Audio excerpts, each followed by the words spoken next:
So we've got a really interesting topic to discuss tonight. It also happens to be a topic that has become one of controversy. What are we going to do about the bees? There's a lot of confusion. There's so much said online about what's going on with the bees. And if you want to support any opinion in the world, you can look to the internet to do it.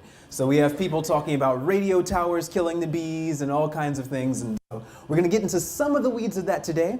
But the title of my presentation is Pollinators. They are understaffed, underpaid, and underappreciated. And we'll get into some of the details of that now. But first, gotta start with some good theme music.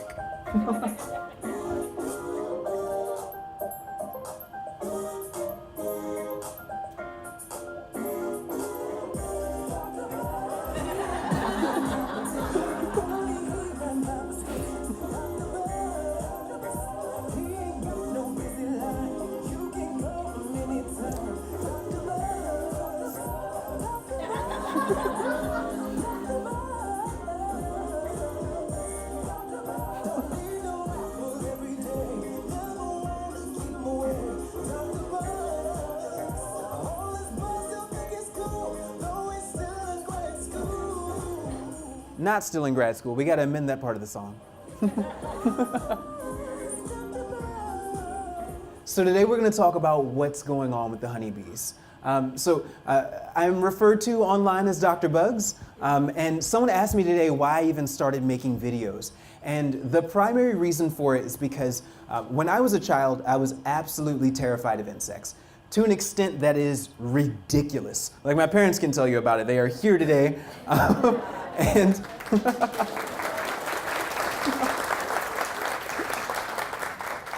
you're going to have more reason to clap in a moment. I was terrified of insects to an extent where I didn't want to go outside. I had nightmares about them on a regular basis. And my parents got tired of it. My dad used to come in the room at night and step on imaginary bugs to get me to go back to sleep, which was not a sustainable way to do things. So eventually they came up with this idea. People fear what they don't understand. I'm sure someone said it before, but I like to attribute it to them. And they got me a library card as a 7-year-old. They took me to the library, just kind of parked me in the entomology section. And the idea was that if I learned enough about them, I wouldn't be afraid of them anymore. Now, the problem is that it ended up working too well. And I'm pretty sure their intention was not for me to be bringing insects into the house constantly. But I went from thinking they were the most terrifying creatures on the planet to the most enthralling organisms that I had ever stepped on in my life. So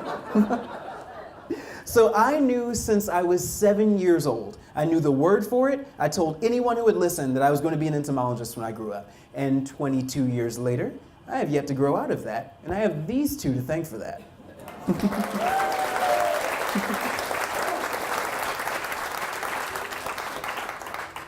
So personally, I felt that there are a lot of people on this planet who would love insects if they had the opportunity to really get to see all the interesting facets of what entomology is all about, of what insect biology is. But a lot of what gets in the way is fear. So I thought if I could create some engaging way to show people the cool aspects of insects, that they would be really fascinated by them too. And it has worked in ways that I did not expect. I made a lot of these videos for high schoolers and college students, and I was actually really surprised. My mom's preschool classes really love them. I've been contacted by elementary schools and preschools in Nevada and a bunch of other states that say that they use them in their classes. So, I don't know, for all ages, I guess. Go home and look at them, tell me what you think. So today, we're gonna be talking about pollinators. And there's a lot of, there are a lot of interesting statistics that surround the subject of pollinators, and one of them that has been growing in frequency, you'll hear it said that honeybees pollinate about 1/3 of every bite of food that you eat. So, or one of every 3 bites of food that you consume. Honeybees, they're the ones who pollinated that food, and then there's another 1/3 of your food that they are indirectly responsible for because they pollinated the food that was fed to your food. So the honeybees are incredibly important. And some of you may not actually know, but they are considered to be a form of cattle. Yeah, weird, right? We tend them the way that we do cattle. They are incredibly important organisms in that way. And so when we rank the different maintained organisms, the different cattle, we have, of course, cows at the bottom. They form the most lucrative of all the cattle that we raise, but honeybees are the third most lucrative cattle in the US. Crazy, right? And it's not just honey. Everyone thinks honey when they hear honeybees. It's part of the name. So they think that the primary source of revenue from raising honeybees is the honey that you receive. But anyone who has met commercial beekeepers before knows that their bread and butter comes from, a lot of times, sending their colonies to other places for pollination. These pollinators, having them be shipped to all these different fields, to the almond orchards, the apple orchards, so that these organisms can pollinate the flowers so that food can be produced in ridiculously large amounts to feed our nation and other nations. So the honeybees are remarkably important organisms with about $15 to $18 billion worth of revenue in the US alone and about $216 billion worldwide. So yeah, they're pretty awesome. I probably don't need to belabor that point any longer. You guys believe me, right? Whole Foods actually did a really interesting project where they removed everything from their shelves that was pollinated by honeybees to give people more of an idea of what their shopping options would be if the honeybees disappeared in all the ways that have been forecasted in this bee apocalypse. And it did actually look pretty apocalyptic. Several of the shelves were entirely bare. There were a few fruits and vegetables that are either self-pollinated, wind-pollinated, or pollinated by other insects. But aside from that, there's a lot missing here that we should be really concerned about. So I decided that I would try to go through and write down as many of the bee-pollinated things as I could, and I almost ended up with carpal tunnel, guys. Potatoes, okra, kiwi, onions, rose hips, kidney beans, string beans, green beans, elderberry, blueberries, cardamom, peaches, broccoli, pretty much everything. If you enjoy colors in your diet, you really have the honeybees to thank for this. But there's more. One of the big problems is that we have focused so heavily on the honeybees that we've forgotten that there are a lot of other bees out there that do really, really, really important work. And they're actually from here. They are our native bees. Now, the honeybees are an introduced species. We don't like to call them invasive. They are not a problem. We like having them here, but they didn't grow up here. This is not their original stomping ground. But our native pollinators, the ones that we give very little attention to, this is where they come from. These are the jobs that they were doing. In a lot of ways, the honeybees showed up and have created some problems for them in terms of competition and also the addition of several different parasites that have crossed over into our populations of native bees. So we talk a lot about the honeybees and all the help that the honeybees need. And the honeybees are in so much trouble. But really, the native bees are in so much more trouble than the honeybees have ever been in. We manage the honeybees. We put them in boxes, we protect them, we introduce chemicals into the colony to reduce the incidence of diseases. However, we do none of that for the native bees. And the vast majority of our native bees are in a lot of trouble. We have 7 different species of native bees that have been recently added to the endangered list. Keep that in mind. And I just wanted to show you guys some of them because they're adorable. Just look at that face. Don't you want to pinch those cheeks? Right there. How is that not the cutest thing you have seen all day long? Just, people don't get up close and personal enough with them. So what I've heard several times is that the native bees aren't nearly as charismatic as the honeybees. I beg to differ, and I beg hard, because look at that. Just shiny and green and rugulose and adorable. Look at that. It's just so cute. Look at that one. I love this. Oh, you know how some parents, they open their wallet and they're like, look at my son, Jasper, he is so adorable. That's how I am with it. They just, look at this. Guys, he is so fluffy. Oh my gosh. Just saying, guys. These are the ones that we need to spend a little bit more time considering because they're disappearing at a rate that is really concerning, and not enough people have spent time actually paying attention to the plight of the rest of the bees as much as they have the honeybees. Not that the honeybees aren't going through their own issues. Now, there's a proportional attention that's given here. There are people talking about our native bees, but more energy, more resources, more money should be shown to our native pollinators who just seem to kind of pick up the slack. There was a study conducted at Cornell University that actually showed that if the honeybees were to actually die out, we wouldn't lose our food. The native bees actually have the ability to pick up some of the slack. But our environment would return to more of a natural state of what it was. We wouldn't be able to produce the ridiculous amount of food that we produce now. So there would be greater issues with food insecurity, hunger, a lot of issues with producing food for lower income regions because the price of a lot of these foods would go up and we would price them out of the reach of a lot of people. And so when we talk about the bees, there's a hyperbole. I've heard it said several times now. If the honeybees die, humankind will go about a year or two later. Einstein. You guys heard this quote? Now, the quote is actually from a gentleman whose name was Einstein, last name, but he was not Einstein, not the Albert Einstein, but some guy named Einstein who was actually entirely incorrect.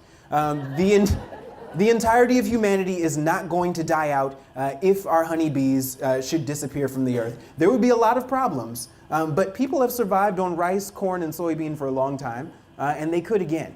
But if you do like the colors in your diet, if you've grown accustomed to coffee, some of you in here are faking. You know you would not be here right now if not for the sweet nectar of coffee. In addition to that, avocados. Yeah, I mean, it would absolutely wipe out millennials if the avocado were gone. But aside from that, we would be okay-ish. So we should consider that. Now, the honeybees are in trouble. We can say that. There have been a number of issues. So this is a study that was conducted by the Bee Informed Partnership. The Bee Informed Partnership operates out of the University of Maryland, and so I've worked with them closely in my time there. And they produce a graph every year showing the losses of honeybee colonies within that year. So they used to just do the winter losses. Now they're doing the full year's worth of losses. And there was a time where our losses hovered around about 8%. And now we have losses that have been in excess of 30% pretty much every year since 2007. And that is extremely frightening. They've gone as higher than 45% at times. And so that means when you think about the colonies in the US, 1 in every 2 colonies was dying at certain times of year. And our average now is 1 in every 3 that we lose every single year. And we still have not figured out exactly, what I should say is, we haven't figured a silver bullet. And what I'm thinking is that we won't. We're looking for a really simple answer to this question. But I'm not quite so sure that there is one. What's killing the bees? I think we need to be more welcoming to the idea that it may be a multifaceted matter. But let's start with this one, because it has become the buzzword of the decade. Colony collapse disorder. Colony collapse disorder. Colony collapse disorder. Colony collapse disorder. Colony collapse disorder. It seems like anytime someone mentions the bees now, it's the colony collapse disorder, colony collapse disorder, colony collapse disorder. And I think one of the reasons for it is, 1, it sounds kind of cool, but 2, it was such a frightening thing when it occurred. However, it is not still occurring. It has been almost half a decade, or more than half a decade actually, since we have seen the symptoms of colony collapse disorder. Yet and still, our bees are dying at a substantial and kind of ridiculous pace. So what exactly is going on? Well, first of all, Let's talk about what colony collapse disorder is before we go farther. Colony collapse disorder is something that we still have not figured out exactly what the agent of it was. We know, however, the symptoms of it. And it's a very specific set of symptoms to describe this pathology. First of all, for colony collapse disorder, what you are going to find is a colony that is dead or failing, so is beginning to die. And normally in a failing colony, you will find bees. They're running around, they're sad, but they're there. In a colony that is collapsing as a result of colony collapse disorder, you'll observe a colony where there is plenty of brood, so lots of baby bees, but pretty much no adult workforce. There's the queen. She might have a few attendants walking around feeding her, but pretty much nothing else. So that was really startling for people because we hadn't really seen anything that was quite that stark and disturbing when you look into a colony. In addition to that, you would see the very slow invasion of hive pests. Are there any beekeepers in the room? Anybody? Anybody? Okay, so we got a beekeeper. So you are probably well aware that when a colony is failing, one of the first things that you're going to start seeing is hive pests, things like wax moths or hive beetles. And they're insects that show up, and every bug has a job. Every insect on the planet has its niche that it fills. These guys are there, they're the cleanup team. They're there to get rid of all of the debris, all the waste that would be left over by a dead colony. So they consume the wax, they clean up the dead bees, they get rid of little bits of pollen and things, they eat what's left over. But they won't eat the colony collapse disorder colonies. Weird. Yeah, right? Especially for someone like me. So I don't just study honeybees. My area of specialty within entomology is symbiosis. And symbiosis, though it is typically used to refer only to mutualisms, a symbiosis is any close relationship between two organisms. And I think communities of organisms are really fascinating. So that can be a situation where one organism benefits and the other organism does not. A situation like a commensalism. It can be a situation where one is harmed and the other benefits, a parasitism. Or it can be a mutualism where both are helped by it. In this situation, there's normally a parasitic relationship. When the parasites won't even eat you, there's a big problem. Something is going on. Lastly, there's a lack of dead bodies in and around the colony. And what that usually tells us is that there's some sort of pathology that has caused these creatures to abandon ship. They've flown off and they've not returned to the colony. And what this is usually indicative of is something called hive immunity. When you live inside of a hive, it is very easy for you to get everyone else sick because everyone else is related to you. And so if you are vulnerable to a disease, when you sneeze, you can take everyone else down because they're vulnerable too, most likely, because they share much of your DNA. So in a colony, there's something called hive immunity. Ants, bees, wasps, termites, all the eusocial insects will show this at some point. If they get an ailment that is a really bad ailment, they will leave the colony and sacrifice themselves for the greater good.